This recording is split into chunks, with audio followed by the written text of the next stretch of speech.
یہ بات ہے تو مزاحیہ لیکن ہے حقیقت، اس کو آپ نے پورا سننا ہے اور آگے شیئر ضرور کرنا ہے۔ ایک بوڑھے آدمی کو اس کی اولاد نے تنگ کر رکھا تھا کہ ابا تو نے ہمارے لیے آج تک کیا بنایا ہے؟ ہم اسی گھر میں ہی رہ رہے ہیں، ایک ہی گھر میں سارے رہ رہے ہیں۔ جوان بیٹے تھے تو وہ اپنے والد کو یہی طعنہ دیتے رہتے تھے۔ وہ بیچارہ بوڑھا خاموش ہو جاتا، ان کے یہ طعنے روزانہ سنتا سہتا رہتا۔ ایک دن ایسا آیا کہ اس بوڑھے کا وقت قریب آ گیا، اس کا مرنے کا وقت قریب آیا تو اس نے اپنی اولاد کو بلایا اور ایک کاغذ دیتے ہوئے کہا کہ اس کاغذ پر جو تحریر لکھی ہوئی ہے اس پر تم نے عمل کرنا ہے، یہ میری وصیت ہے۔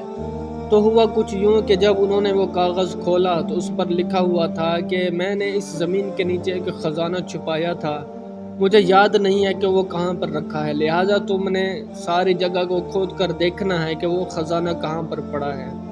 تو بچے بہت خوش ہو گئے کہ ہمارے والد نے مرتے وقت تو کوئی اچھا کام کیا ہے، ہمیں اچھی کوئی وصیت کی ہے۔